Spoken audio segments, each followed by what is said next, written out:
দুপুরবেলায় গরম গরম ভাতের সাথে যদি এরকম আলু, কচু, চিংড়ি মাছের তরকারি পাওয়া যায় তাহলে আর কি বা লাগে।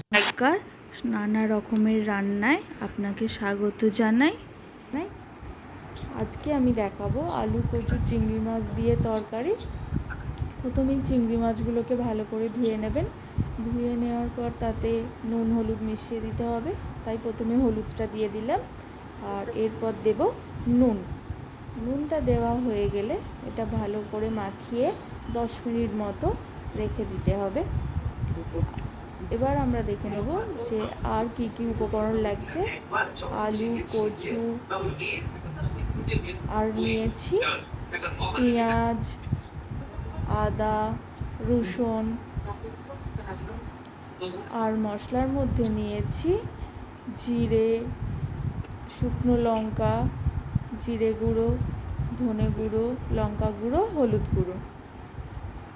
কড়াটা গ্যাসের ওপরে বসিয়ে দিয়ে একটুখানি গরম হয়ে গেলে তার মধ্যে দিয়ে দেব সর্ষের তেল। সর্ষের তেলটা একটু বেশি করে দেবেন, যাতে তরকারিটা আলু কচু যখন ভাজবো তখন যেন সেই তেলেই হয়। তো সর্ষের তেল দিয়ে দিয়েছি। যারা সর্ষের তেল খান না, সাদা তেল খান, তারা সাদা তেলেও করতে পারে। এর মধ্যে দিয়ে দেবো চিংড়ি মাছগুলো। চিংড়ি মাছগুলো দেওয়া হয়ে গেলে সেগুলো ভালো করে নেড়ে নিতে হবে। একটু লাল লাল করে ভাজা হয়ে গেলে সেগুলো আমরা তুলে নেব। এবার ওই তেলের মধ্যেই আমরা দিয়ে দেব কচু। কচুগুলোকে ভালো করে ভেজে, কচুগুলোকেও লাল লাল করে ভেজে নিতে হবে। আমার চ্যানেল যদি ভালো লাগে তাহলে অবশ্যই একটা লাইক করবেন আর কমেন্ট করবেন কেমন লাগলো রান্না। এটা আমার ফার্স্ট ভিডিও, তো কিছু ভুল ত্রুটি থাকলে ক্ষমা করে দেবেন। কচুগুলো ভালো করে ভাজা হয়ে গেছে।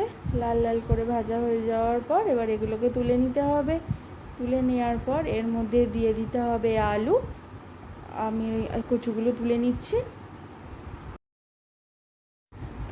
এবার দিয়ে দেব আলুগুলো দেওয়া হয়ে গেছে। আলুগুলো দেওয়ার পর এবার এগুলোকে ভালো করে ভেজে তুলে নিতে হবে। প্রথমে লাল লাল করে ভাজতে হবে, তারপর তুলে নিতে হবে। আলুগুলো আমি লাল লাল করে ভেজে নিয়েছি। এবার এগুলোকে তুলে নেব। এবার এগুলোকে তুলে নেওয়ার পর করতে হবে মশলাটা। সমস্ত কিছু তুলে নেওয়ার পর কড়াতে আমি আর একটু সর্ষের তেল দিয়ে দিচ্ছি। সর্ষের তেলটা গরম হয়ে গেলে তাতে দিয়ে দেব গোটা জিরে আর শুকনো লঙ্কা। গোটা জিরে আর শুকনো লঙ্কা পর দিয়ে দেব এর মধ্যে পেঁয়াজটা লাল লাল করে ভেজে তার মধ্যে দিয়ে দেবো আদা আর রসুনের পেস্ট। আদা আর রসুন ভালো করে ভেজে তার মধ্যে থেকে কাঁচা গন্ধ চলে গেলে তাতে দিয়ে দেব মশলাগুলো, যেমন জিরে গুঁড়ো, হলুদ গুঁড়ো, লঙ্কা গুঁড়ো, ধনে গুঁড়ো, সমস্ত মশলা দিয়ে দিতে হবে। আমার আদা রসুন পেঁয়াজ ভালোভাবে ভাজা হয়ে গেছে। এবার এর মধ্যে দিয়ে দেবো সমস্ত মশলাটা দিয়ে নাড়াচাড়া করে এর মধ্যে জল দিয়ে দিতে হবে। অল্প একটু জল দিয়ে ভালো করে কষিয়ে তেল ছাড়লে এর মধ্যে সমস্ত রকম ভাজা জিনিসগুলো দিয়ে দিতে হবে, যেমন আলু, কচু, চিংড়ি মাছ যেগুলো ভেজে রেখেছিলাম সেগুলো দিয়ে দিতে হবে।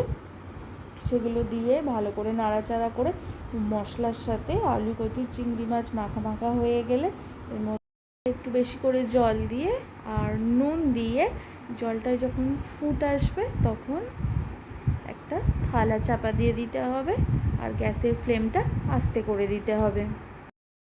10 মিনিট পর ঢাকা খুলে দেখতে হবে সমস্ত কিছু সেদ্ধ হয়ে গেছে কি না।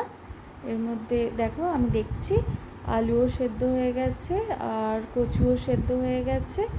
সব কিছু সেদ্ধ হয়ে গেলে গ্যাস কমিয়ে নামিয়ে না। আর গরম গরম ভাতের সাথে আলু কচুর তরকারি খেতে খুবই ভালো লাগে। কার কার ভালো লাগে অবশ্যই কমেন্ট করে আমাকে জানাবেন। আর ভিডিও কেমন লাগলো সেটাও জানাবেন। ভালো লাগলে একটা লাইক দিয়ে দেবেন। আর কেমন ধরনের রান্না দেখতে চান অবশ্যই কমেন্ট করে বলবেন। পুরো ভিডিওটা দেখার জন্য অসংখ্য ধন্যবাদ। ভালো থাকবেন, সুস্থ থাকবেন। আবার দেখা হবে পরের একটা রেসিপিতে। বাই।